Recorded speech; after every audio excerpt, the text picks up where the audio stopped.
Oh god, it's live. We are live. We are live. We are live. It's the show with no name. Yeah, it's the show with no name. Oh no.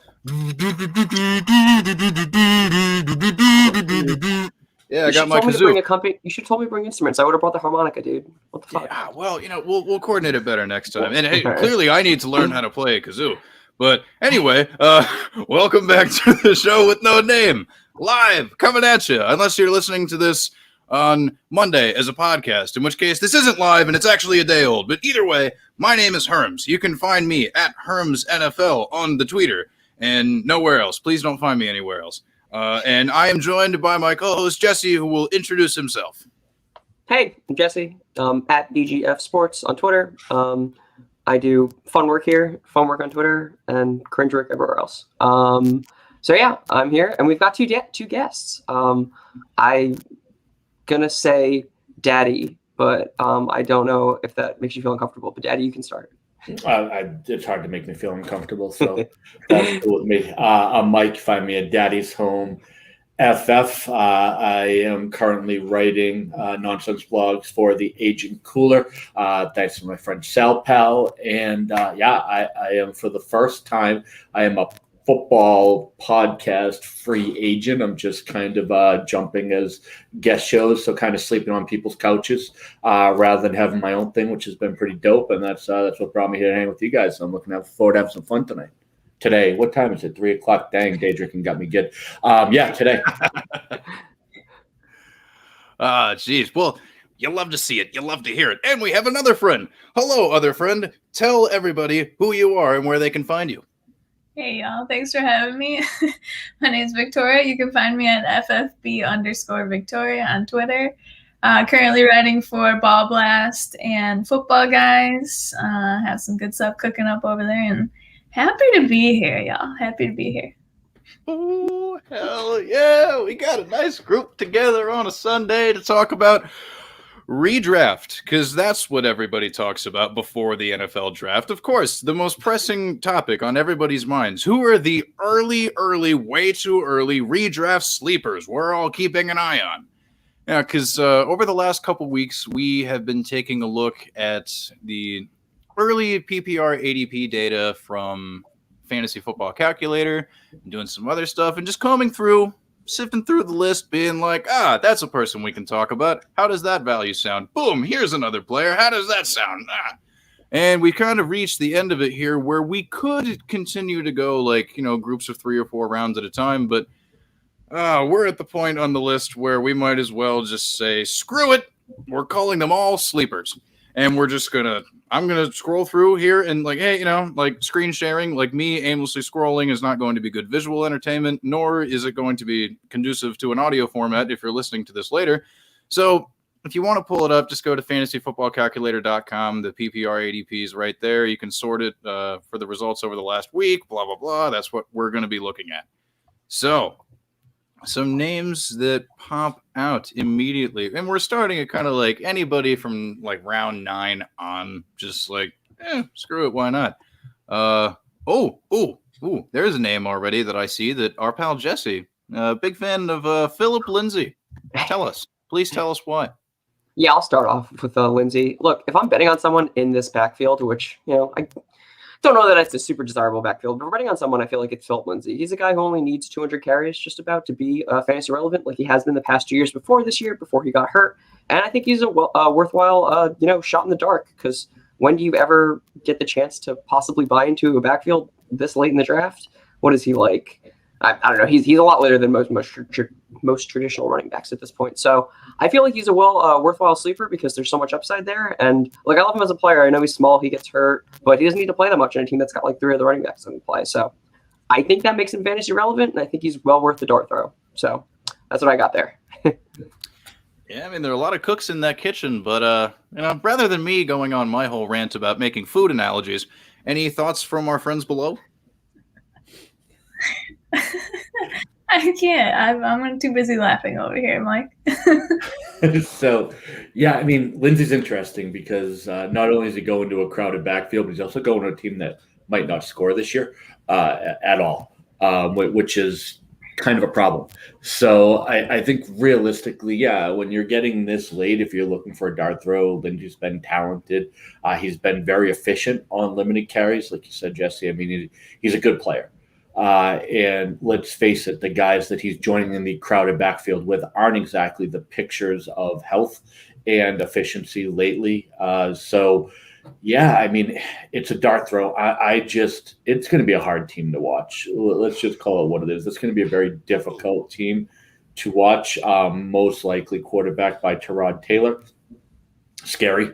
Top wide receiving options are all old and somewhat broken. Also scary. You don't know Will Fuller anymore. They haven't had a tight end, I think, since the inception of the franchise. So realistically, and honestly, a team that's probably going to be playing from behind an awful lot, like all the time. So Lindsay and Redraft, he's going to get touches, which I guess this late, that's what you're looking for. But the quality of touches is going to be difficult because you can't really fall into the end zone from the 50, which might be as close as they get to that scoring zone. So that's what makes me nervous. But overall, I really do like the player. And if somehow they put it together, like, maybe this is like some kind of, I don't know, like Mighty Ducks type thing where they all come together under this coach that no one's ever heard of, who got assigned to their team after a DUI and brings them together. And all of a sudden, all the good teams in the league are surprised at how good they are. And maybe Philip Lindsay is playing that, Charlie Conway role where he really isn't very good and no one expects anything from him, but maybe the coach hooks up with his mom and gives him a starting role and he starts scoring. I think that's really what you're looking for from a sleeper. So it's possible, I guess. So maybe Philip Lindsay's Charlie Conway. And if he is, I like the pick. Cinematically, everything makes sense. I mean, like I can see it now, like I would pay money to see that movie. I mean, movies are pretty expensive these days, but like if that were the case, I would definitely be down for it. Victoria, any thoughts? Yeah, my only thought of all that is I want whatever Mike is smoking over there. That's my thought. I personally want no piece of the Houston backfield, especially Lindsay, like Mike said. Who knows if they're even going to be scoring that much? They're reminiscent of when the Browns were like 0-16, and you really didn't want any pieces of that roster. So staying away there. Jeez. Oh, well, yeah, there's a very decent chance it's going to be a mess. And to quote one of my favorite GIFs, that's a sentence that was said. Not great, Bob. Just like, no, not at all. It's going to be a mess. But, at the same time, like, if you're looking for like, like that fourth running back, you know what I mean? Maybe like your fifth running back or something that like, hey, man, if everything works out and pops off, then like, I'm here for it. It's entirely possible because, as was said earlier, like, the backfield of the Houston Texans as presently constructed is not exactly known for its health. So, I mean, hey, I don't know. Anything could happen. But, there are a couple other running backs, kind of around here and looking at it, kind of in the round 10 area that I think, a couple of us are pretty interested in. One of them being Daryl Henderson, somebody that Jesse and I had talked about on a previous show. When we first started doing this, talking about how like the Cam Akers like first round pick thing feels a little spicy to me because it's just like, okay, I mean, like Malcolm Brown going away is kind of like, it's addition by subtraction for the backfield there in terms of how they're going to split it all up. But, I mean, like Henderson, to his credit, when he's been healthy, has been very effective. So it's like, is all of the work going to go directly to Akers? I don't know. I feel like there's going to be a little bit of a split. So I could definitely see Daryl Henderson being somebody that I like. But also the Gus Bus. Gus Edwards, Baltimore Ravens running back. Boom! Hell yeah! So, shoot. Well, we can go around the horn and tell you what. Rank those three running backs and then share whatever thoughts you have on those running backs. Boom! We'll start with whoever wants to start. Sure. Yeah, I'll go ahead. We can go around the horn. We can go from Herms to me and all the way around. The guys are what? Akers, Henderson, and Lindsay. Sorry, Lindsay. The aforementioned Lindsay, Daryl Henderson, and the Gus Bus, Gus Edwards.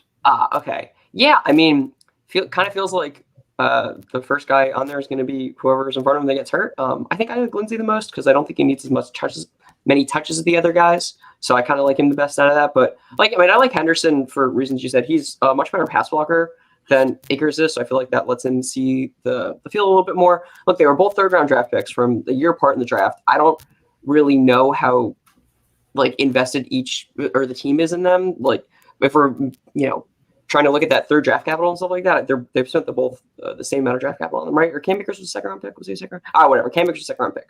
Still, I feel like Henderson will still be used a decent amount. He's good. He's pretty good per PFF, and I think I saw some pretty good film on film. So I like him, a decent amount. And the dart throw, like we've been saying, is a dart throw. Like I was looking at Lindsay's, NFBC rank, and it was like 170. So this is like pretty late, just generally. And the last guy I had thoughts on was who again? Sorry, my brain is not functioning on Sunday. Who's the last guy, Herms? Oh, Gus Edwards. Gus Edwards, right? The guy we're talking about. Okay, yeah. I mean, I like Gus a lot too. Justice Hill's still there, but I'm not too worried about him. But yeah, I mean, if he's able to take over a Mark Ingram role, he could see 10 or 12 touchdowns this year, and I think that's pretty doable. And I think that's pretty dope. So yeah. Like, the thing about Gus Edwards is that even in work over his first 3 seasons in the NFL, he's reached at least 700 rushing yards every single year. So there's a fun fact for you. Boom! Look at me, Hearns. Wow, boom! Let's keep it going. What's up, y'all?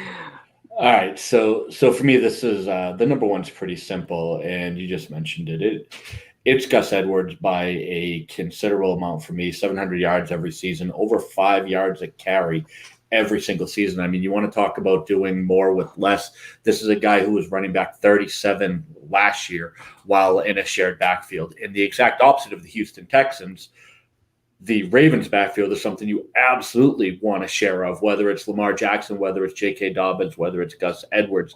What you have is a team that when they get close, they run the ball. And I wish anybody loved me as much as Harbaugh loves Gus Edwards. Like the love affair is spectacular. So you're talking about what he does with 140 carries with Mark Ingram, and they're obviously Ingram only. I think showed up for like 5 weeks last time, but he turned 144 carries into 723 yards and 6 touchdowns. Good enough for running back 37, from what I can tell. With hopefully a slight uptick now that Mark Ingram is off to that disaster of a backfield in Houston, maybe we get him to that 175, 180 carries, which will get him more almost to that 1,000-yard, that magical 1,000-yard in 8 or 9 touchdown realm that you're looking for. That, to be quite honest, that's a running back too. I mean, that's what Gus Edwards has for a ceiling going in round 10. Now, when you look at the other two, we covered Lindsay in detail, so we'll talk about Daryl Henderson, who I think would probably be my second choice in this, with Lindsay, bringing up the rear for the reasons we talked about. The thing about Henderson is, again, another nothing in the passing game. I mean, there's not much to him in terms of what you're going to expect from a PPR. You're not going to see a ton of receptions from this guy. He is basically everything I just talked about with Gus Edwards, you can apply to Daryl Henderson, only like worse. You know what I mean? So like when you think about it, like if Gus Edwards gets the ball and he's making the most of his touches at 5 to 6 yards a carry, Daryl Henderson's going to trip and fall forward for like 3.5. So I'm not really a math major, but from what I can tell, that's worse for what you're looking for from a player. Not to mention it's a worse backfield to have a piece of, with a very similar structure where you have an up-and-coming rookie. The difference being is that what the Rams showed toward the end of the year is that they wanted to lean towards more of a bell cow workhorse back in Cam Akers, which is where you're getting the excitement from, whereas what the Ravens showed is they want to do a running back by committee with the combination of Dobbins and Edwards. So while I'm thinking that the touches from Edwards will go up, I think actually Henderson's may go down, and he didn't do a ton with what he had already. So the only reason I have him number 2 is just from process of elimination. He's probably going to get 5 touchdowns where the Texans might get 3. So I'm just going to go with him falling in the end zone 1 or 2 more times. But overall, out of these 3, I'm hoping to only have Gus Edwards on my roster. And yes, to Corey, yes, I make a lot of hand movements. I'm Italian. That's how we talk. It's a visual medium here, buddy. I hope you enjoyed it. Sure, I will echo that as well, being Italian as fuck as well. So yeah, 100%. Same, yeah. Well, there you go. I'm the only non-Italian. Oh, geez. Oh, ouch. We can't all be perfect. I'm in agreement with Mike or Daddy, whatever you want to call him. The Ravens have been the number one rushing team in the league for 2 years in a row. They had just about 3,100 total rushing yards last year. The Rams were 10th. I think they had just over 2,000. So, I mean, all the Ravens do, we know, is run the ball. And Dobbins is going to be the goal line back. You saw he had like a 7-game streak with touchdowns last year, which is fine, but he's going to need to be spelled. And Gus is a talented back. He's completely at the top of my list. Again, if Dobbins for any reason goes down, he would be a gold mine, especially getting him that late. Same thinking with Cam Akers and Henderson. If Akers were to go down, it's another really good rushing offense with the upgrade in Matthew Stafford at quarterback. But again, yeah, I probably will only seek to have Gus on my roster. Same thinking there. And Henderson's not nearly as talented as Gus, in my opinion. I dig the vibe.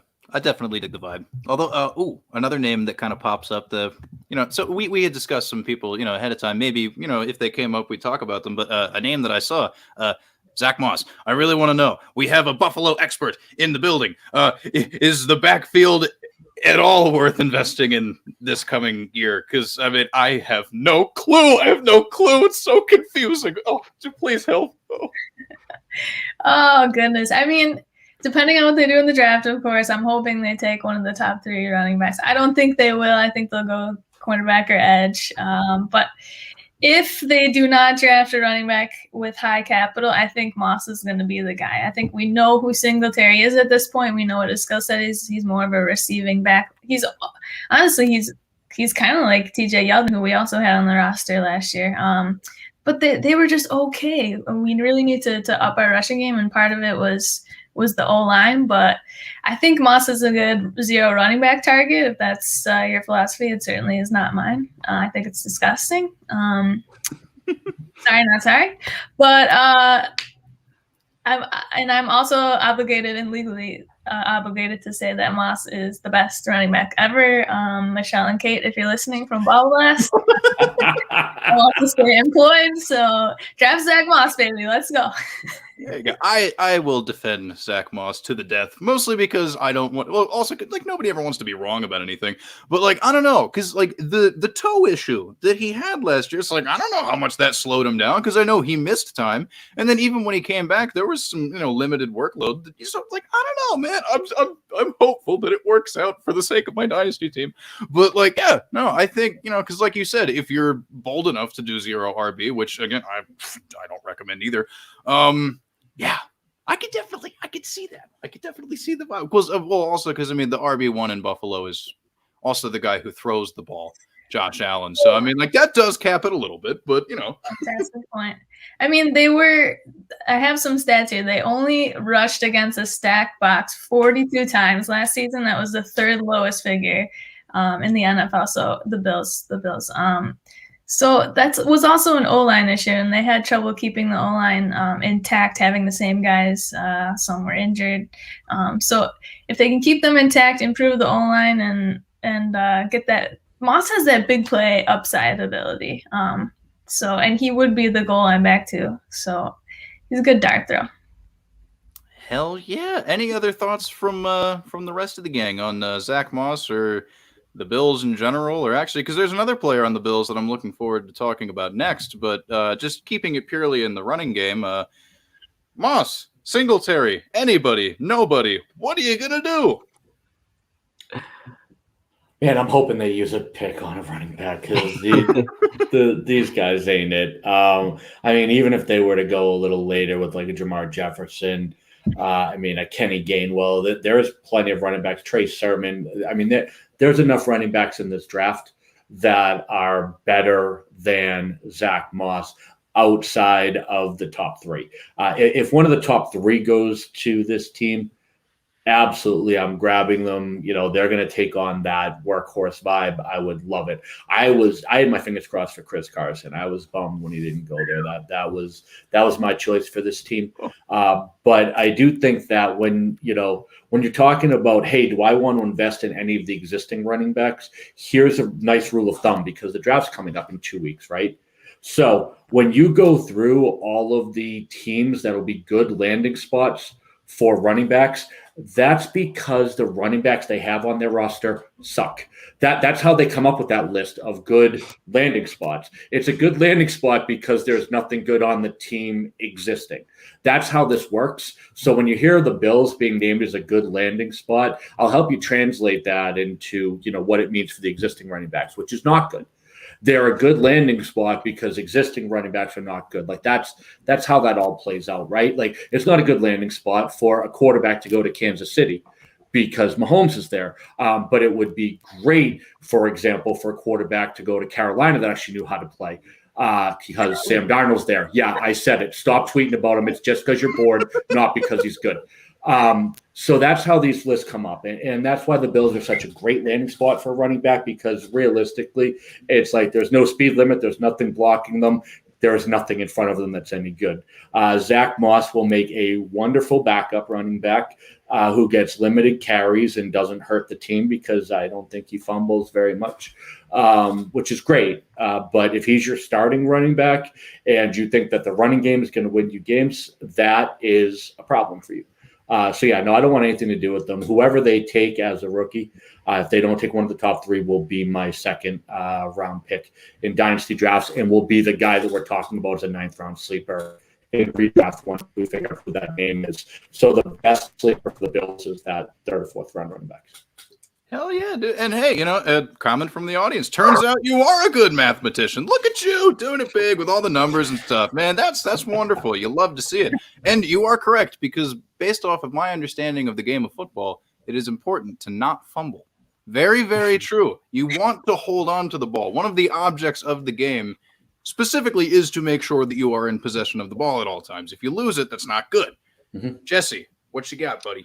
I'm as it is right now, I'm kind of staying away from Buffalo's backfield. I'm not super interested in either guy's talent. But I mean, if they draft someone, I really like the UNC running backs a lot. So if they get someone from there, I think it's pretty dope. But otherwise, you don't have to spend too much draft capital. It looks like these guys are going like 120 and 144. So it's not, too much for possibly a starting role. But yeah, I'm just not excited really with them. So yeah.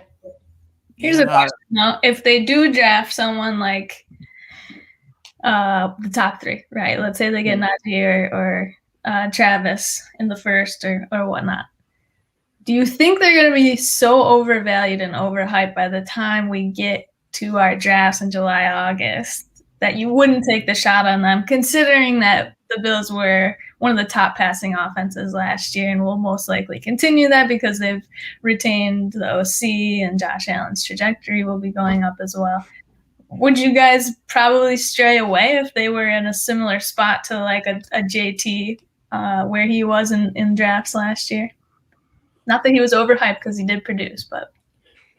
So I think it depends on which one of the three we're talking about. Najee in particular is an unbelievably good pass catcher, like spectacular pass catcher. And anyone who thinks that, any differently or going to tell me Etienne's a better receiver, just go watch again. It's Najee. Najee's a great pass catcher. So I think wherever he goes, he's going to put up numbers. So even in the Dayball offense, he'll be fine. I'm not worried about him. I'm more worried about, number one, if it's Etienne, I don't like their blocking scheme for what he does. I'm looking at him as more of a San Francisco or Atlanta fit. So I would drop him just because I don't think he's a scheme fit. But when it comes to Javonte or Najee, I think they're going to warrant that running back 2 capital. But if they get any higher than like 15, in redraft, I'm out. Obviously, in Dynasty, Goldmine, all in. Let's make this happen. But from a redraft perspective, I think in particular, because the streams are getting very crossed between the two, everyone's kind of playing a little bit of both. I find rookies are almost always overvalued in a redraft structure. So I would say just kind of top of mind right now, not knowing obviously where the other rookies fall, I'd be very comfortable with Najee in like that running back 15 to 17 range if he landed in Buffalo. But I could see him getting that CEH rocket ship up to running back 5 where we all giggle and make fun of everybody next year.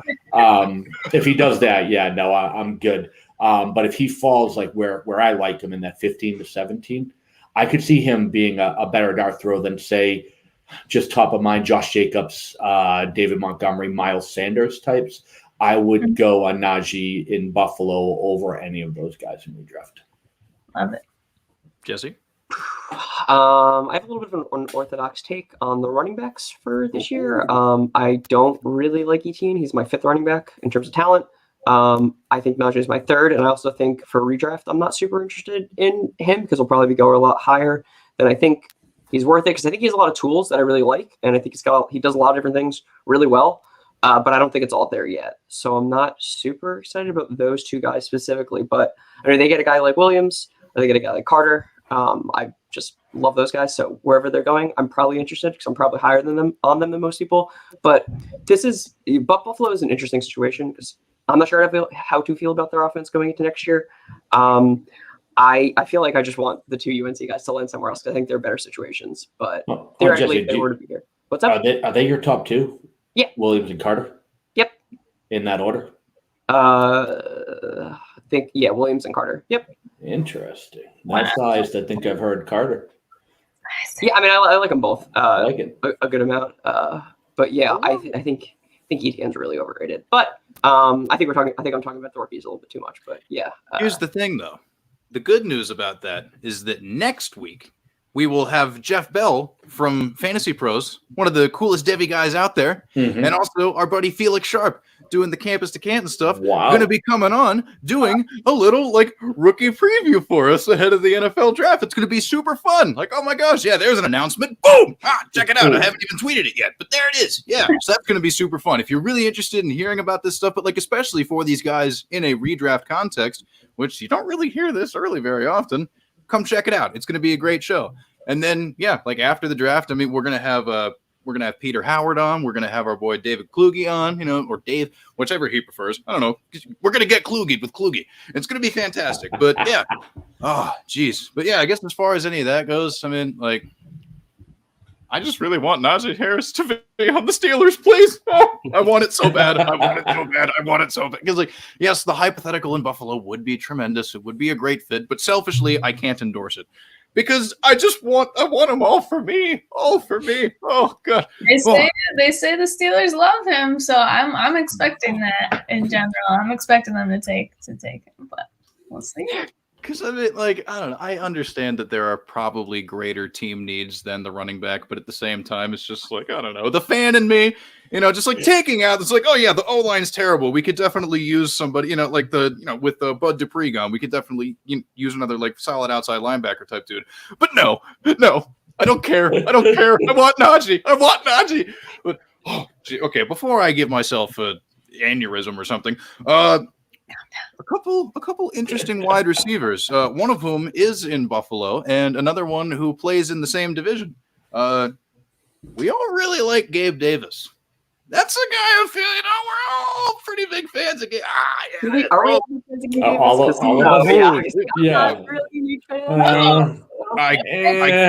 I guess we're split down the middle then. So okay, Gabe Davis SmackDown.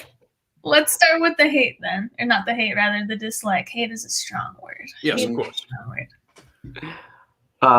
Do you want to go first?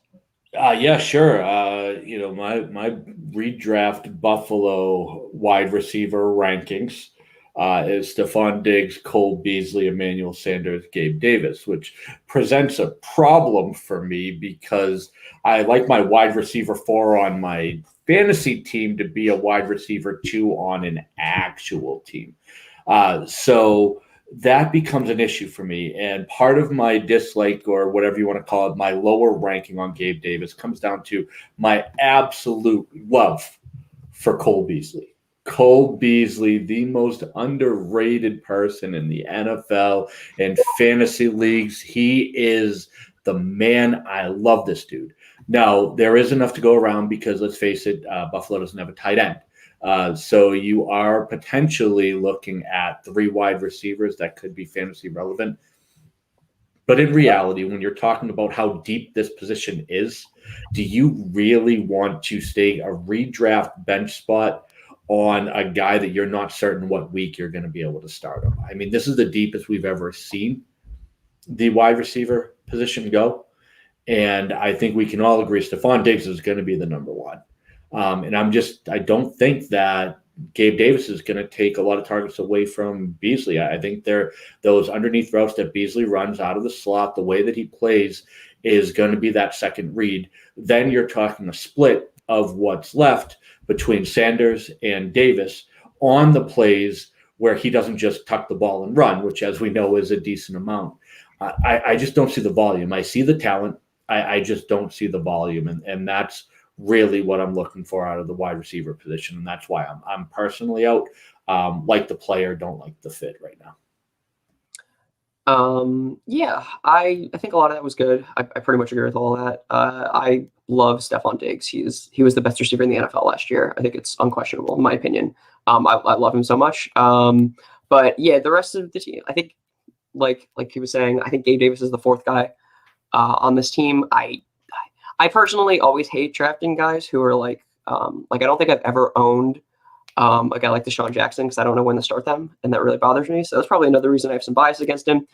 Yeah, I don't really like him too much. I also was having a bit of an issue with Josh Allen in the earlier parts of the year. He really cleaned it up towards the end. He was really good at the end. He was good for all the season, condensed wise. But I still have my worries that he's going to be able to support 4 wide receivers because I think that's what he's going to have to do to make Gabe Davis pretty relevant. So yeah, it's kind of how I feel. And I didn't really see him pop on film too much. Like I know he has like the big touchdowns and stuff, but yeah, I don't know. I'm just not really there. Yeah. So you didn't watch the Colts game then? That makes sense if you're saying that. So yeah, I watched all the games. But yeah. It's okay. That's fine. That's surprising. I would say if Gabe can't beat out Emmanuel Sanders, who's like 40 almost, he's not 40. He's one of the best route runners still in the NFL. I'm not trashing Sanders. He's wonderful. Diggs had 8 touchdowns. He led the Bills in touchdowns. Gabe had 7 last year. Also, John Brown leaving vacates 450 yards. I know he was injured majority of the season, but vacates some yards, some targets, and of course Beasley's going to stay relevant. But is he going to have another almost 1,000-yard season again? Mm-hmm. I don't see that happening. I love him so much. He is. I agree with you, Mike. He's so underrated. I've tweeted it a million times. He gets so much hate, and I don't know why. But I mean, Gabe is. I was just looking on Fantasy Football Calculator. He's like round 13, where other guys. I mean, Denzel Mims is in that range, which I assume we'll talk about next. But like Darnell Mooney, Demarcus Robinson, MVS. I mean, I'd take Gabe over those guys all day as a dart throw. Henry Ruggs, give me a break. I'm not throwing a dart on that guy. So, I mean, I'd rather take the chance on Gabe there. Yeah, because I think the biggest part of it is John Brown leaving, figuring out who best replaces that role on the team. I believe the answer is Gabe Davis because last year when John Brown wasn't healthy, who did it? Gabe Davis did. I mean, yeah, sure. I mean, at one point in the past, I feel like Manny Sanders probably would have been that dude to maybe do that type of shit. But nah, man, they've already seen what they have in Gabe Davis playing that, stretch of the field, doing all the long bombs, that type of shit. He's good. He's already proven it. And, oh my gosh, because in the, limited work that he had, he still was able to manage getting, just shy of 600 yards receiving. And that was only on 35, receptions. I don't know, man, he could be one of those just long bomb, because I know, Jesse, you said before, a player like a Deshaun Jackson, something yeah, I mean, there's always a little bit of risk to it. Don't get me wrong, but there's something about him, man. There's something about him because anytime oh my God, there were some moments watching Red Zone where I was just like, that man, oh, he's open, he's got it. Oh, and then it would just there were, I could think maybe just off the top of my head, at least 2 or 3 touchdowns that he got robbed of or whatever. Because there was one that was on an egregious penalty that really should not have been called. And then a couple other things. I don't know. if certain things had, broke the right way, I feel like we'd be singing a slightly different tune. But I don't know. I'm here for it. But I don't know. Maybe a player we have more agreement on, the aforementioned Denzel Mims, because I know he's a favorite of the Lateral. We stand Denzel Mims here at the Lateral. We are big fans. I mean, yeah, dude. I mean, yeah, take it away, dude. I mean, Denzel Mims, bro. Who wanted to bring up Denzel Mims? They can start, right? Yeah, Denzel Mims is the guy that I'm bringing up, and it's because unlike Gabe Davis, Denzel Mims is the best wide receiver on his team, which is a good thing. That's great. Corey Davis is not. Corey Davis is a wide receiver too, and a very decent one at that. But Denzel Mims is an absolute star. He is a physical freak, a second-round talent who was held back by quarterback play, coaching, and injury, all of which we don't think are going to be coming this year. This is a guy that you're not going to be able to get come mid-season. He's going to be someone that realistically you're going to be looking at paying for a wide receiver too by the time you realize what hit you. 6'3", 207. He's got that prototypical size. He's got the target share coming to him. He has what hopefully is going to be a star quarterback at number 2. That's who the Jets are bringing in. We have a new coach. We have a guy who wants to get the ball in playmakers' hands. Give me Denzel Mims all day at his ADP. Yeah, I love Denzel. I love the talent just so much. It's there. It's all there for me. He just needs to get on the field and see it. And I think him and Corey Davis are going to be great together. I like them both a good amount. Whichever one you get for the later RDP is probably the one I'm most interested in. It seems to be Mims, I think. But I mean, I'll take them both. I'm really hoping for Zach Wilson there because I think the pinpoint accuracy that he has will be great for these big body dudes who can go up there and get the ball. So I really hope that they draft Wilson because I think that'll be a lot better for Mims' fantasy output. But yeah, I love him. I mean, I love the talent. There isn't much else for me to say. Big fan. Victoria? I've seen what Gabe can do. I haven't seen what Mims can do. And he's also on the freaking Jets. So if they're back-to-back ADP, I'm not taking a shot on a guy I haven't seen the production from versus a guy I have seen. I don't know if I really have anything more to say than that. I know he's talented. I understand that. Like we've not seen it translated fully to the NFL level. That's all I'm saying. He is a sick talent. We'll see. Do you think Gabe Davis is like the second most talented wide receiver on the team? Or I mean, no, because Cole Beasley is a beast. But I just with John Brown leaving, I'm saying I'm not scared of Sanders. I think that he'll be a wonderful depth piece. I just don't think he's going to be on the field more than Davis. I don't think they signed him to take his place or anything like that. So, but you might feel otherwise. So that makes perfect sense. Yeah, I mean, yes. I mean, it's fine. I like learning. I like listening. You know, it is what it is. I just disagree with that. I was just curious. Yeah. But hey, that's the beauty of the Lateral, because we are not a show where we just yell at each other and call each other idiots, because that is very rude to do. Which is something if you want to call me and yell at me an idiot, that's fine by me. Like that's the kind of stuff that brings the depth to the show too. If we all agreed, that would be pretty boring, right? And similar with Twitter in general, I don't understand. I'm going off topic here, but I just don't understand the arguments. If you have a disagreement, it is what it is. If we all agreed, this wouldn't be fun at all. Yeah, I like arguing too. So yeah, for sure. For me at least, yeah. I think it's a lot more fun to do that. Yeah. Oh yeah, it's way more fun to do that shit. Yeah, and also if you are going to yell at somebody, make sure that you yell at them for the football part, not the part about you said you're a piece of shit. Okay, well I don't know. Maybe we don't have to go that far with it sometimes, because I'm just bro, it's okay if you don't some tight end that we're going to be talking about coming up here soon, but you don't have to get all personal with it. I mean, geez, you don't have to make fun of my earlobes. Just stop. Not that that's happened, but it could, and I don't know. But yeah, man, I gotta say though, I tweeted it out a while ago, just looking at how hard it is to hit on tight ends in redraft because like I put together a chart. It's my pinned tweet if you want to check it out at Herms NFL, like I said up top.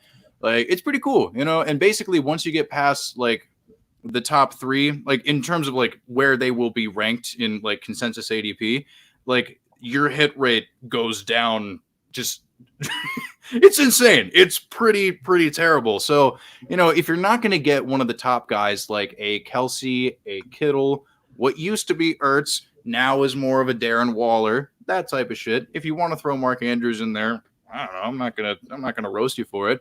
Once you get past those dudes, it's like good luck.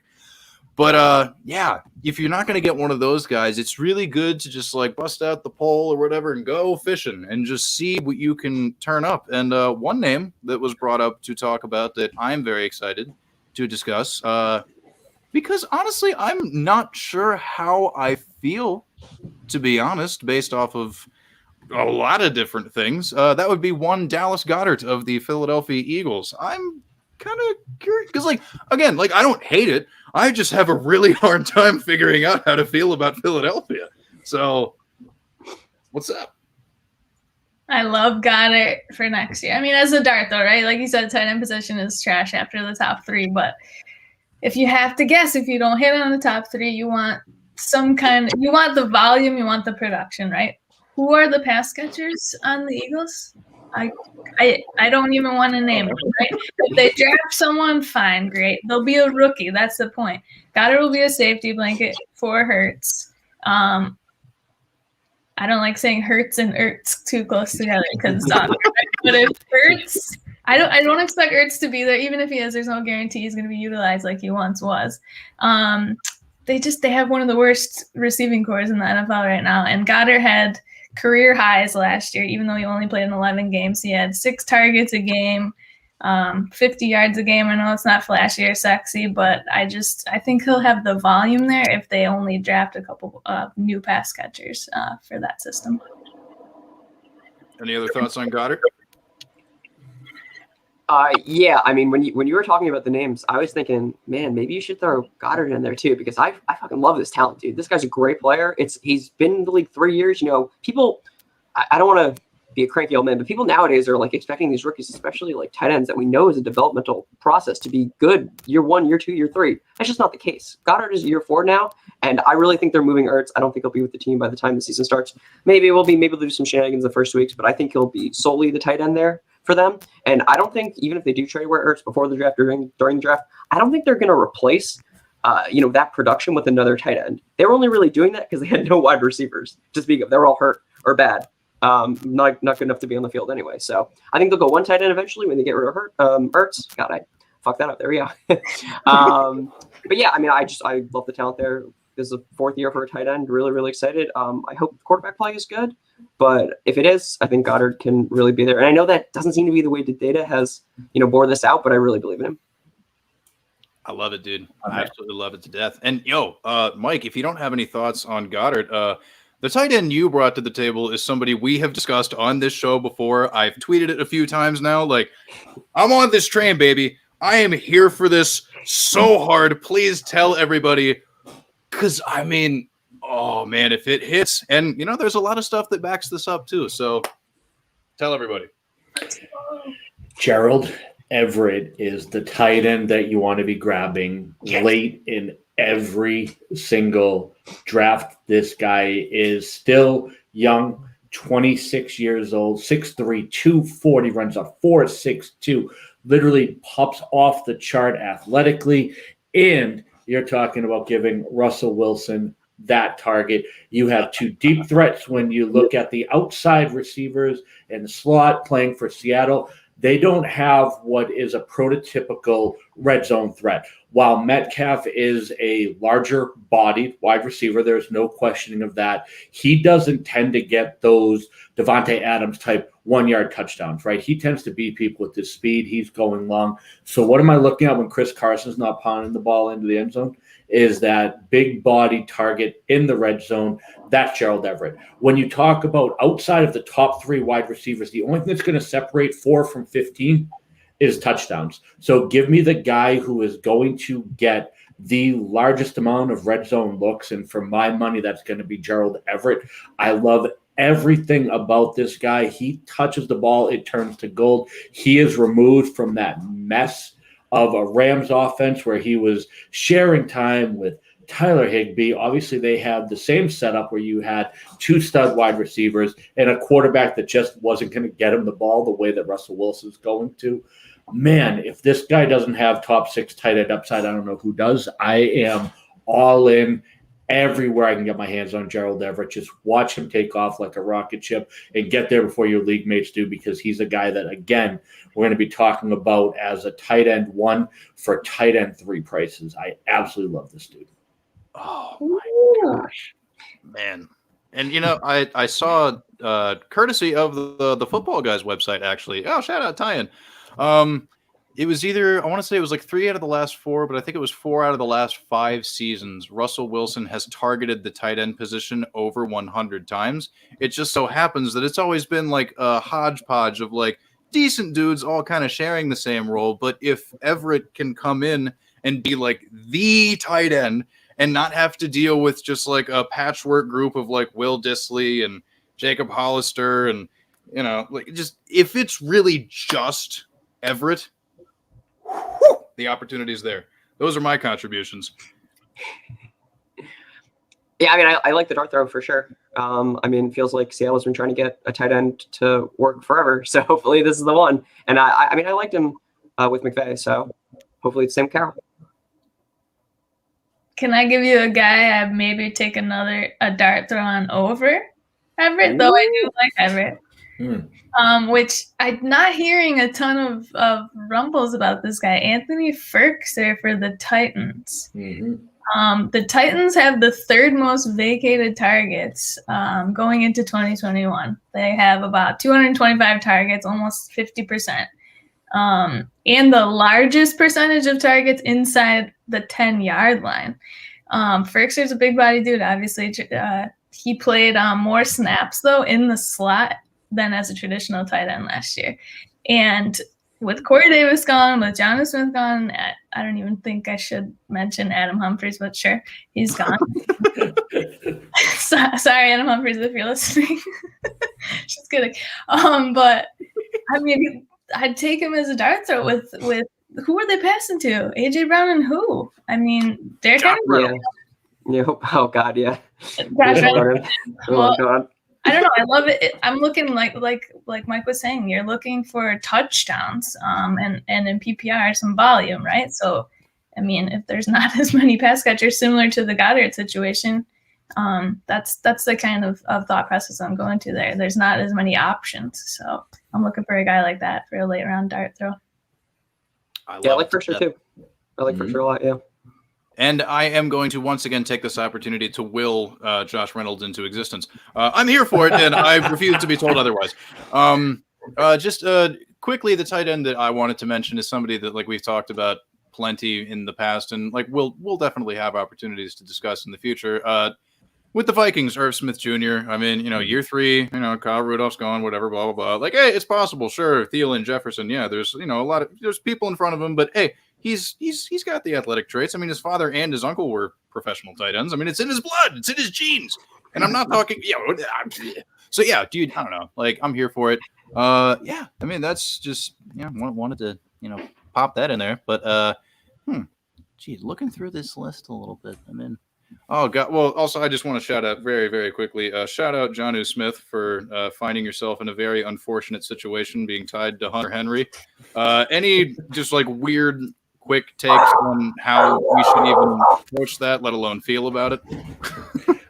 Yeah, if you're going to go with one, it's Hunter Henry for fantasy, Jonnu Smith for NFL player, which we don't play, NFL. There's no points per block. There's no anything like that. I think that realistically, when you look at the history of Bill Belichick and his infatuation with Hunter Henry, he is the guy that I'd be targeting, not somebody that I am going to be in love with. Let's face it, this is a team that's just going to spread the ball around if they find a quarterback that can actually throw the ball, which we don't currently have right now in New England. However, if you're going to get one, it's Henry, and I'm not thrilled. I actually just coupled Henry with a bunch of other stuff to get George Kittle in one of my leagues because I just don't think Hunter Henry is that great of a player. I did get back Damian Harris, so I'm not a complete sellout Patriots fan. So don't give me any guff here. But I don't love it. I think like we talked about with Gabe Davis, I don't love the week to week changes. I don't love the uncertainty. I just think that realistically this is going to be typical New England. Who's ever open at that particular play is going to get the ball, which means you don't get what we were talking about with Fursker, what we were talking about with Everett, what we were talking about with Goddard if he's not replaced in the draft, which he probably will be. That's the type of stuff that you really look at and you say, well, this isn't, just slid that in there, that, this isn't that type of setup. This is a very different situation. And let's face it, the Patriots did spend a first-round pick on a tight end just a year back. They've labeled him a wide receiver, but when you run like you're in cement shoes, you're a tight end, and that's N'Keal Harry. So really all they have is a bunch of big dumpy guys that can make red zone catches, except for John, who's the only athlete we have now. So I think that's going to be a complete mess. And let's be honest, they're probably going to have 27 rushing touchdowns given the current state of their backfield. So I'd be shocked if any of them are even remotely interesting. Yeah, talk to me when we get a QB. Yeah. Mm-hmm. So. Yeah. I don't blame you at all. You're free to jump to like a different, team now if you don't be set for the next 10 years. I know I've been struggling so much over the past 20 years that it would make sense that I would jump. You're right. This is my free time for my whole entire fandom. I'm allowed to talk some shit. Talk your talk. I'm not saying anything. I'm just saying that I might give them 2 years removed from the Super Bowl before I jump. Just I'm going to be that type of fan that hey, maybe I'm going to let those titles just kind of hold me over for a bit. And then when they announced Trey Lance, right back at it, baby. We're getting our own Josh Allen into town. Here we go. Right back at it. Band plays on. People keep coming at me because I say I have to endorse Trey Lance because I don't know if you guys saw that Josh Allen commercial kind of endorsing. Yeah, that was a nice one. He's saying, and ignore the haters. And I'm like, well, I have to endorse Trey Lance now. People are coming at me like, what if he's a Patriot? I'm like, don't matter.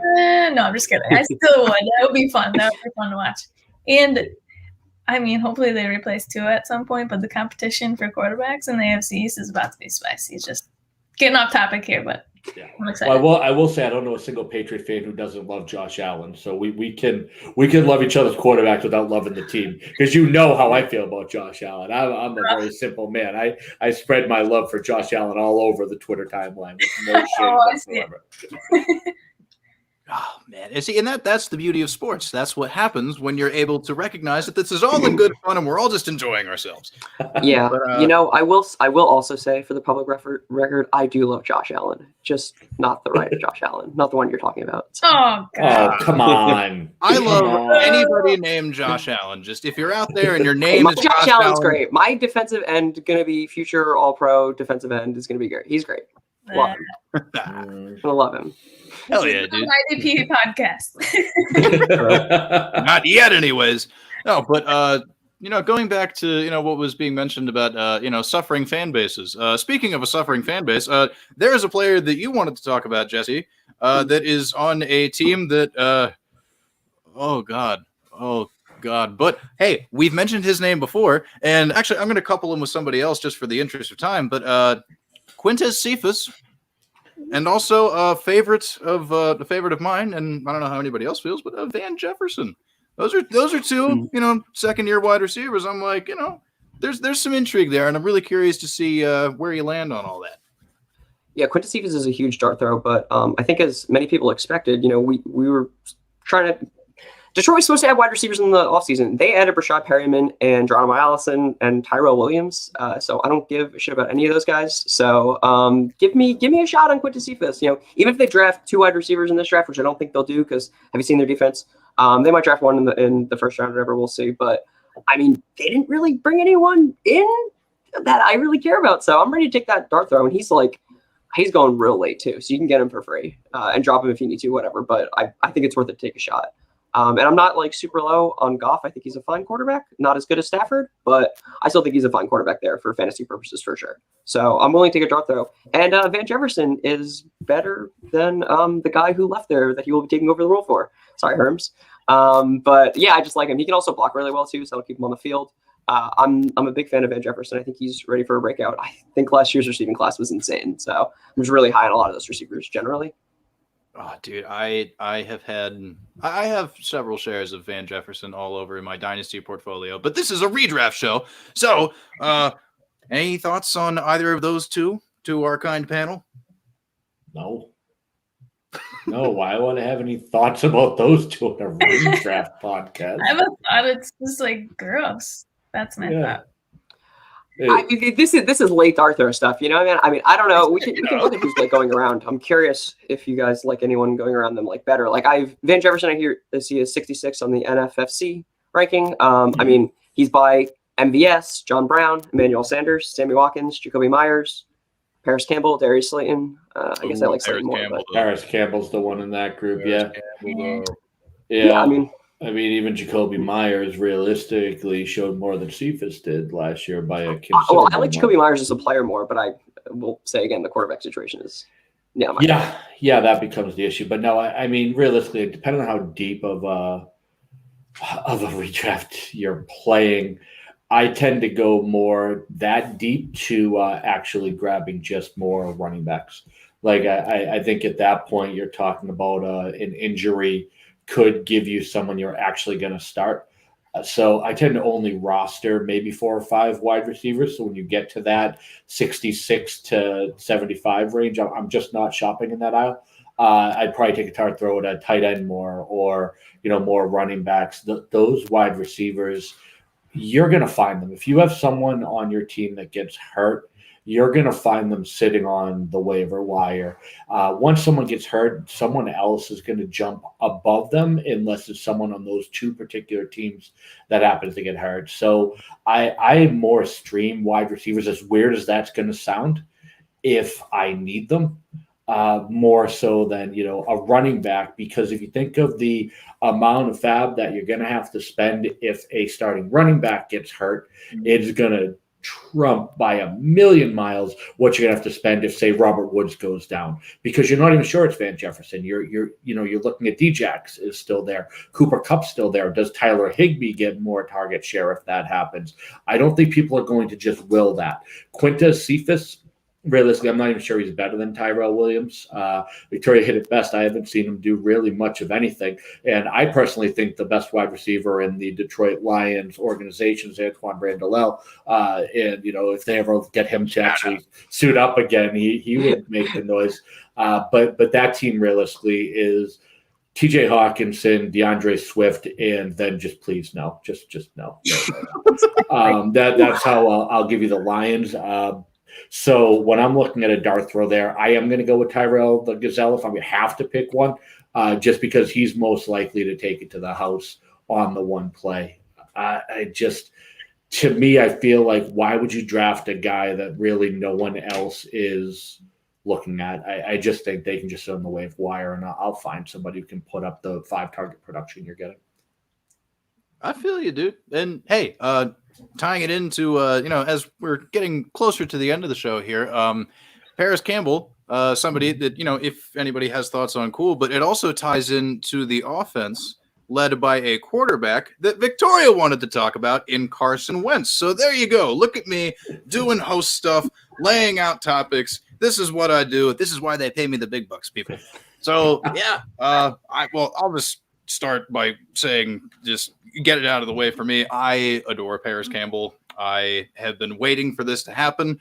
Part of me kind of feels like maybe it's going to be another one of those fetch situations where, I just keep saying it and saying it. It's just not going to happen. But hey, man, I don't know if he stays healthy. We'll see what's up. But his quarterback, it's an interesting guy. He's gotten a lot of hate, especially in oh my God, the Carson Wentz hate on Twitter is just and some of it fair, some of it just oh my God, please calm down. Please calm down, folks. He's a professional athlete. Good Lord, but hey, he's in a new place around new faces. Well, one old one, Frank Reich, reunited, and it feels so good. So, like he's got a little bit of that going on. I'm going to throw it out there and see what anybody else has to say. Let's go.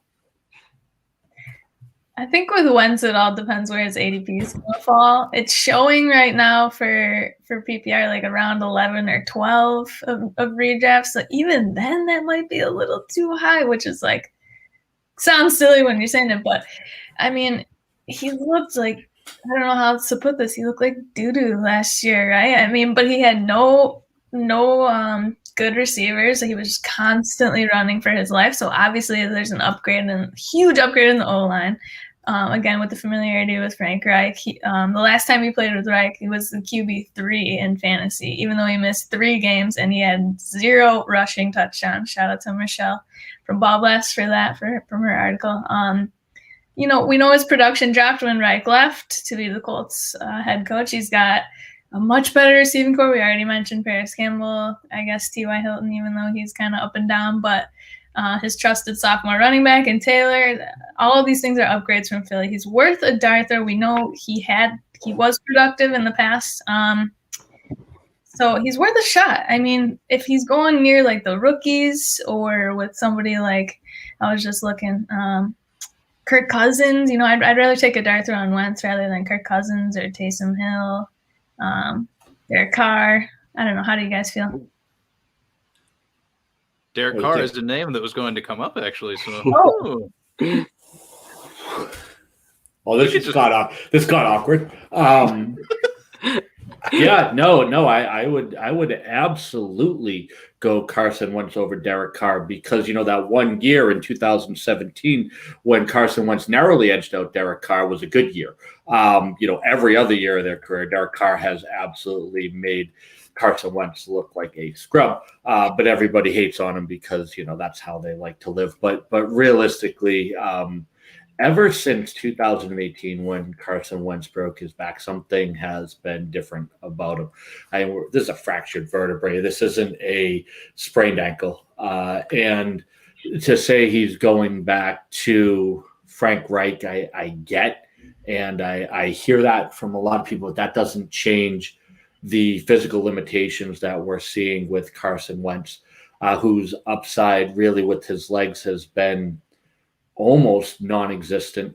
He was touted as a rushing quarterback. Last year, he ran for his life. So I guess that counts. But realistically, I just don't see an offense built around his strength when you look at the weapons that he has. Michael Pittman, T.Y. I just don't love that team. I was hoping they were going to get him an actual tight end. They didn't do that. Last I checked, Mo Alley Cox is not really a star. He's a very big human being, and I'm sure he's a nice person. I like to preface that. I don't dislike you, Mo. I don't find you to be very good at football. So yeah, I think that realistically you're taking a risk with Carson Wentz that you don't have to with more bankable players like Kirk Cousins and Derek Carr. My theory being that this is redraft, right? And especially in one quarterback leagues, if you're taking a quarterback this late, I assume that you have stacked your team. I assume that you have built up a bunch of skill players. So what I'm looking for is predictability. I'm looking for a guy who's going to finish as a quarterback one, really regardless of the situation around him. And that's where Kirk Cousins and Derek Carr live. Like they live in that quarterback 10 range that you can get at 20 to 22.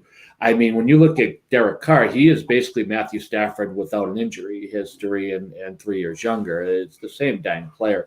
But Twitter, y'all figure, for whatever reason, I don't know if you hate his jean jacket with the tassels or his mom or what, but you guys just pick players that you decide are better than others with no actual statistical analysis backing said theory up. One person says, well, Carson Wentz and Matthew Stafford to the moon, and everyone else retweets it like fools, and that's how you get Dogecoin. But I mean, it's silly to me that you're looking at these guys who are bankable 4,000 yards quarterbacks that you can just grab late. Why wouldn't you? They're not going to hurt you with interceptions. You know what they have. And let's face it, when you look at Derek Carr, it's not like his weapons are going to get worse. I mean, they can't, right? That'd be impossible. So for me, I think Wentz is a big risk going to a new offense. Granted, he knows the offensive structure that Reich runs, but doesn't know the weapons, doesn't know the players. It's a whole different ball game. And he was horrible last year. Like not bad, like not like bad. You know what I mean? Like there's bad. He was horrific, like horrible. So yeah, I'm not overly interested in Carson Wentz, and he seems to be a guy who's going earlier than those other players. Like you can roll the dice. If he's the last one of the three, and I think I can get like a Gerald Everett, and all three are still on the board, I'll let it ride. I'm not like loving one over the other. It just seems like Carson Wentz gets more love than others because of what he did in 2017. And realistically, if you guys really want to put that together, 2017 was 4 years ago. You're probably still not even in the same league. You're probably, most of you, because you're promiscuous, probably aren't dating the same people. You most likely aren't at the same job. And yet you're still holding on to your quarterback from 4 years ago, even though he's done nothing but show you he doesn't love you since then. So I have moved on. I've corrected my heartbreak because I was a Carson Wentz fan in 2017. I paid way too much in Dynasty. But you know what? When someone shows you who they are, they believe them. So I have a nice clean break from Carson Wentz, and he can go on. And me and Derek Carr have been in love since, and there's no changing that now. We're good. Speaking of showing you who he truly is, while you were talking, I was looking up Derek Carr's fantasy finishes for the last 4 years. His best finish was 13. What was his worst? What was his worst? His worst was 19. So who wants the QB 19 in a one quarterback redraft? No, QB 13 though is what he's been every year. If 19, you were 17, 13. Okay, and now with that O line, which is basically going to look like no one's in front of him, going to look like Carson Wentz next year. Is he though? Is he? Okay, he's gonna run, get sacked. Okay, we're gonna do this. We're gonna do this. Carson Wentz had more interceptions last year. Oh, he was disgusting. I'm not saying he's better. I'm saying Carr, I don't want the quarterback 18, 19, 17. I don't even want to take him. I'd rather take a flyer. On Carson Wentz. On Carson Wentz. Because of the new situation. I know what Carr is. I don't know what Wentz is going to look like. Derek Carr has thrown for 4,000 yards in 3 consecutive seasons. Carson Wentz has thrown for 4,000 yards once. But go ahead, bank on that rushing upset you're getting from a broken back. We're doing this. We're doing this. This is happening right now. Wentz is not. I'm not saying Wentz is a rusher at all. His most was 5 rushing touchdowns last year, and again, like you said, it's because he was running for his life. Oh yeah, he had no choice. He should get the hell out of there. No, I'm not saying he's a rusher, but I know what Carr is to me. I'd rather take the potential improvement in a situation. I mean, it's vastly improved. So. Then I'll just take a rookie then over both of them. If we're gonna shoot for the moon, I do that we too. can find better. I agree with you there for sure. Hey Jesse, this seems like your type of situation going on right here, man. I mean, it is my type of situation going on. Jump for sure. in, let's go. I'm going to take on the enlightened centrist role, so whatever. No, I think you both had good arguments for this stuff. I think Victoria was saying that like she was looking at the ADP, and it's a little close. Like 12 might not be, where you want to take him. He might want to be a little bit further back, and I get that. I think that's where I'm at too. I like the situation a lot better. Obviously, I think there's no denying that, right? Like I think it'd be ridiculous to argue that. But yeah, he's got a better offensive line, so he'll be running for his life. The situation or things that were wrong with him last year was the turnovers, right? The terrible throws, the horrible decision making. I gotta think that there is a decent chance that going with an old coach on a new team with better weapons, you didn't even mention Michael Pittman, who's the best wide receiver on that team. So I mean, I think I missed that, but yeah, I really like the offense there. You mentioned Jonathan Taylor too. It's going to help out. Naheem Hines helps out in the passing game a lot. He's good at that too. We did kind of see a little bit coming on for Hilton after the injuries in the beginning of the season. He was a lot better towards the end. So I like the guys. If we just talk about Hilton and Pittman compared to every other receiver on that team in the Eagles, then they're better. And I know that's the case. So, I mean, I like him there. But, I mean, I might also want to take a chance on a rookie or someone else, or maybe feel a little more comfortable with Kirk Cousins. But I do also want to say I love Derek Carr as a quarterback. Maybe less so for a fantasy quarterback, but he is a criminally underrated quarterback all the time. I absolutely love what he does. He's been doing it with no one pretty much, besides the good offensive line that they did trade away. I don't know why they did that, but they did. So it's unfortunate. I really wish they could have drafted a guy like Judy instead of Ruggs, which is the stupidest thing they could have done, because then I'd be all over Judy and him, and I think that'd be great. But yeah, it's just yeah. So that's how I feel about them. I think I'd rather have Wentz over Carr, but if I'm drafting Wentz, I might leave that draft with 2 quarterbacks just in case. So, hey, man, I don't blame you at all. And also just to inject a little more chaos into the show, our buddy Calvin at Calvin and Hobby does all the stuff over at DLF, all that stuff, Dynasty Vipers. Shout out. He has been mentally preparing me for the day when we all think it's going to be Jameis Winston as the starting quarterback for the New Orleans Saints, and it's actually going to be Taysom Hill. Taysom Hill, I noticed him, on this list looking at the ADP. I mean, people are assuming it's going to be Jameis Winston based off of my understanding. I could be wrong, but either way, still, it's just like, if it does end up being Taysom Hill, I mean, that's going to be terrible for my Alvin Kamara stonks. But if we're looking for the rushing floor at the quarterback stuff, it's like, hey, it's going to be weird for the actual New Orleans Saints offense, but for our fake fantasy teams, I'm here for it. You know what I mean? I am partial to a rushing quarterback. That is how I like to build my teams. I like to have quarterbacks with legs. So I'm just going to throw that out there as my guy who I would take over all of them. It would be Taysom Hill. That's my dude. So, look at me. Herm's coming in hot. Oh, my Lord. This is man, what a fun Sunday. Oh, gee. Woo. Oh, are there any names that we didn't get to that we feel like should be highlighted for the public? No, but I think me and Victoria have a bet coming is what I'm feeling. Water bet. We doing Carr Wentz on the season? Let's do it. I'm down. Let's make it happen. I don't know what's the consequence going to be, but I don't know. We'll iron out those details. I mean, maybe see if anyone has something in the chat, but yeah, we're to make that happen, and it's going to be so much fun watching you lose. I do know that. All right. Overall fantasy finish, is that the bet? Yeah. Oh yeah. We're talking just ESPN scorings. It's redraft. I think that's what people used. So yeah. All right. Let's make it happen. I am so here for it. Oh my gosh. Well, I mean, yeah, because I got to the names that I wanted to get to, but again, final opportunity, throwing it out there. Boom. Yeah, I don't know. Don't draft AJ Green. He sucks. I'll say that. I like that. There we go. Yeah. Can we all agree on that, or do I have to fight someone? Yeah. Nope. It's a geriatric party over there in Arizona. Oh yeah, I mean it's fine. You're a guy. Actually, I'll take it a step further. Like I feel confident in DeAndre Hopkins. That's it. I don't really know that I want to do.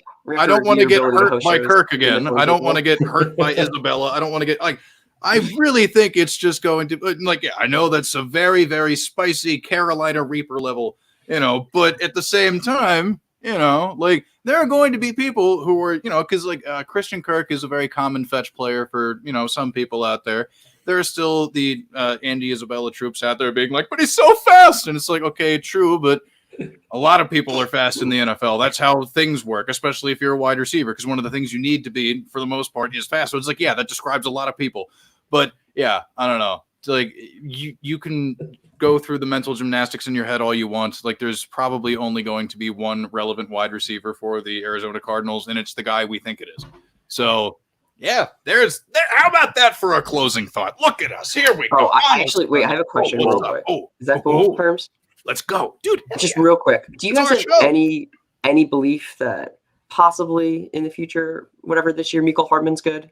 You think that becomes a thing? I'm just curious. No, he's I wanted it to happen. I tried to make that shit fetch, but yeah. No, he's not really good. And that becomes an issue. Yeah, he's not great at really anything other than punt returns, and that's kind of it. Just wanted to feel the room. I feel you. Not touching him. I don't understand the hype. Every single year it's like, Sammy Watkins is gone. Doesn't matter. It's Kelsey, it's Hill, it's nobody else. I don't want to touch them. Mm-hmm. Yeah, man. And honestly, I mean, I draft him on all sorts of dynasty temes and startups for the sole purpose of knowing that there are people who believe in him that I can trade them. So it's just hey, this will be a really good trade piece. Cool. I'll draft him. And then at some point after the draft, somebody will be like, hey, so what do you want from Mecole Hardman? I'm like, there you go, right into my trap. Welcome. It's always a good call. That's what Sammy Watkins is for. You draft him in your last pick in the last round. He pops off week 1, and you're like, who wants him, baby? Mm-hmm. I was going to ask if people believe in Sammy Watkins, but you're right. The week 1 stuff, that does happen. True. Yeah. Constantly. True. So here you go. I'm going to give you one very, very deep name to keep in mind if you're looking for a late dart throw. And we were talking about around the time that you might be picking Quintez Cephas and Van Jefferson. Okay. Hunter Bryant is the name you're looking for. Hunter Bryant. Tight end? Hunter Bryant, tight end, Detroit Lions. While we're searching for those, who is going to be the target, this is the guy that I'm going to. 6'2", 240, only 22 years old. He is a talented dude. He's a guy that in a complete wasteland position, again, we're looking for targets. I see the current roster of the Detroit Lions having to play 12 personnel just by the way their roster is structured. Like we talked about, where are they going to find a third receiver? They don't even have one currently slated to be on the team. So I am picking up Hunter Bryant for free everywhere.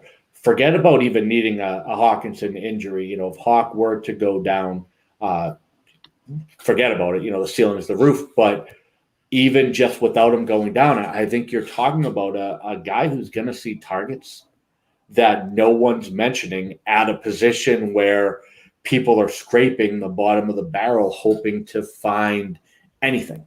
So you've seen that Goff can support multiple targets. You've seen what he's done with a slot-type receiver, which I think Hawkinson plays that role. So what I think we're looking at is everyone's looking at Hawkinson being the Higbee-Everett, smashed together. What if Hawkinson's Cup? And what if Bryant is Higbee and Everett? And if you look at it through that lens, all of a sudden, you might be stealing 5 or 6 touchdowns in the last round for a tight end where it's all trash after number 3. So, yeah, I am all aboard that train for a very deep last round. Nobody's looking. Toss them on the end of your bench and keep your fingers crossed. Well, yeah, you got to take shots with tight ends. You got to take shots with tight ends. I get that. Oh, my Lord. Yeah, and one of the things that I found in my pinned tight end research, again, I'm going to plug it one more time, at Herms NFL on Twitter. I re-upped it. I did some more stuff. 25% over the last 5 seasons. Like one in like a quarter of the tight ends that end up popping off and finishing as tight end 1s or whatever, their ADP was like tight end 18 or lower. So it's just like you got like, a whole pool of dudes that are one of them, a couple of them are going to pop off. And those are the types of things that you look for. And that's why we like to discuss these types of things on the Lateral Show with no name. Oh, my Lord. This was so fun. Oh, my gosh. Oh, we got to do this again soon. Oh, geez. Everybody, let's go around, plug your stuff, tell people where they can find you. Hey, if you got anything fun coming up yourself, any articles, any live streams, any podcasts, anything you're doing, tell everybody. We'll start down below and then we'll go around and then we'll do the thing and then I'll try my kazoo again. I'll start off. You can find me at FFB_Victoria. I'm putting out content for BallBlast and producing Footballguys. And y'all, I think I'm going to write a values article after this show, right? We'll look out, be on the lookout for that. Some values to redraft. Mike, find me at Daddy's Home FF. Latest thing I put out was a rewatch of the movie Hardball for the aging cooler. If you ever want to know what I look like when I'm crying during the movie, I did that. I decided to torture myself for the clicks. Like I told you, not really doing much football stuff right now because I'm on a mental break where I just hang out at other people's shows. I have Load the Wagon with Corey Spalla coming up on Wednesday, though. And if anyone hasn't seen that show, that is spectacular. What we do is we draft Madden teams and simulate the season. So it's a live draft where we're going through, picking our team, and then simulating the entire season. Now, I will be a repeat guest, which is interesting because the last time I was on, something happened. Obviously, I went 19-0 and won the Super Bowl, first time ever on the show. No losses. That's whatever. It's just what I do. So I'll be trying to somehow improve upon that. That's the whole theory of the return. I don't know how to do that, but we're going to try it on Wednesday. And then I'll be bouncing around everywhere, saying offensive things online and getting people upset. So that's just what I do. Stoked, though. This is my second time with Herms, second time with Victoria. Love you guys. It's been a blast. Jesse, it's been fun doing our first podcast together. Can't wait to see what else we can do. Probably get together after the draft and have some more arguments. This has been a really good time. Yeah, seriously. Thank you guys for having us. It's been such a blast. Of course. And hey, Jesse, there's there may be an opportunity in the future for people to argue with you. Yeah, I hope so. Hope we'll figure that stuff out for sure. Teaser. Ooh. Yeah, where can they find you, buddy? Oh yeah, sorry. I'm Jesse at BGF Sports on Twitter or whatever. Yeah, I do my own stuff, Big Games Fantasy Sports, Big Games Podcast. I do stuff for the Lateral, obviously. Yeah, I like to argue, so I'm hoping to do that more in the future. Oh, yeah, and it is going to be fun when that moment arrives. We got some stuff in the works, folks. It's going to be a good time. As I've said, I think 4 times already, for the 5th time, ladies and gentlemen, this is Mambo number 5. At Herms NFL on Twitter, you can find us with The Lateral at The Lateral FF, www.thelateralff.com. This will be coming out tomorrow, or I guess when you're listening to this, it has already come out because that's how podcasts work, on Spotify. It'll be on Spotify. It's great. This is how things are. Yeah, technology is weird, right? We also have a YouTube channel where this is being broadcast to, youtube.com/a bunch of numbers and letters. So you're probably going to have to go to our Twitter page or to our website to actually find it. But if you do find it somehow, please subscribe. That would be fantastic, because at some point we could start making money off of this potentially. And I'm broke, so please help. Yeah, I also do some stuff I do in Herms terms at 14 Personnel. You can find that on their YouTube channel at 14p_pod. And then, I'll be rolling with the Rome Boys. I don't have to say anything else. About that. You already know what it is. So for Victoria, for Mike, for Jesse, it is Herms. It is the show with no name. Kazoo round 2.